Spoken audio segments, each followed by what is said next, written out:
material that I gathered for it, kind of taking you through the process of developing the looks for Hobie and Spot. So first up we got Hobie, and starting with some concept art, some really cool stuff. This was like early on, very loose, not necessarily the ultimate goal of what the character was going to be, but it was some cool early inspirational stuff. And then where he landed is more like this. This is more of like a character turnover that we would have had for like the modeling department to start working from. And this is pretty much his final design, which was really cool and complicated. And everything that you see on there is literal. So like where line breaks come off of the character and things are inconsistent, like that's actual instruction. Like that's not just sketchy work. That's like, we want this to be this way in the movie. And these guys will talk about how that kind of stuff is achieved a little bit in their department. So next up I have a little board sequence when we start developing the characters. Sometimes we start working before we even actually have the character rigs.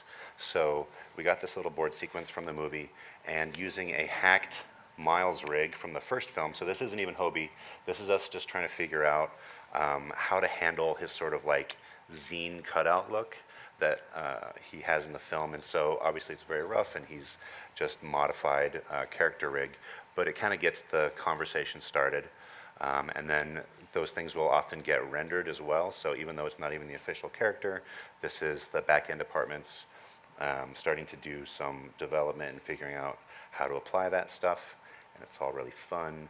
And then later on, we came back to it once we did have the final character rig and kind of just copied it. And that way we could send that down the pipe and they could do like real work on it. So stepping back a little bit with Hobie, his posing wants to be very different than a lot of other spider people. Like, you know, we want all the characters to be really different from each other, but with Hobie, we want him to have this like really aggressive kind of spider posing, and we don't want to do the typical thwippy type stuff with him because that's not really who he is. So these are some pose tests that we did once we got his hero rig. We have the rigs that have their faces, and then the hero rigs, which are the masked ones. Usually in their costumes. So these are not just posed with the rigs themselves, but also using a bunch of tools that we have for silhouette shaping. You might notice some like really intense straights, and those are all manufactured with sculpting tools that we use. Stuff that was developed way back on like Hotel Transylvania. Every tool that we develop at Imageworks gets used on pretty much every movie after that, even if it's a very different kind of content.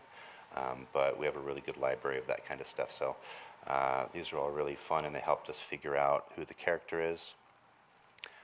And then going back in time, this is another kind of hacked test. So before we had a face rig for performance, this is the same thing where we had a Miles with a weird geometry hair that we threw on there, and it's very strange. We learn a lot about what works and what doesn't work from this kind of stuff, but it's something, it's a starting point. And you know, we're trying to do different frame rate things. They're experimenting with things like the head and body being on different layers as if they were cut out from different pieces of paper, that kind of thing, which this is not a very successful version of, I'd say. Like, we figured out his rules a lot better later on. And then like the other test, they went ahead and did some cool rendering and that sort of stuff. But when you keep the arms and heads separate, you kind of get like a South Park feel to it, which is not really like $100 million movie kind of effects that you want to go for. So we have better rules that we came up with later. And in the meantime, we got some turnover for his face design. So you know, we didn't know what he looked like until we got this.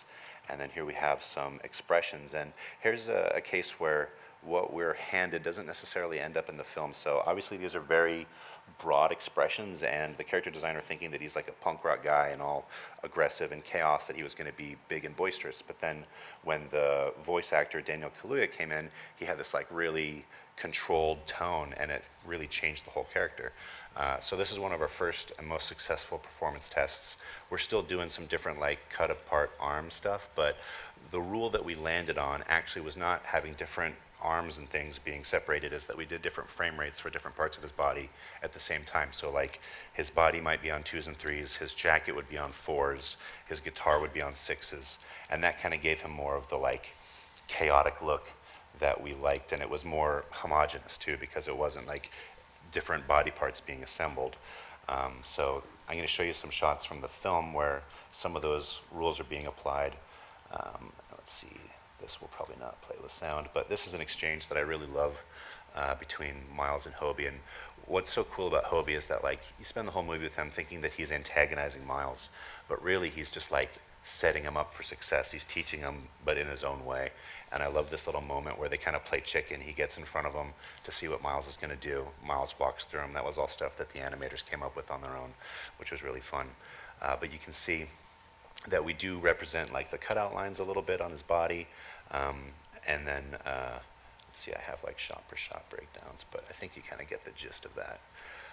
And then the final lit version where you can see all of that in play. And having these two characters existing in the same scene is tricky because Hobie's got so much going on, and Miles is kind of standard from the first film.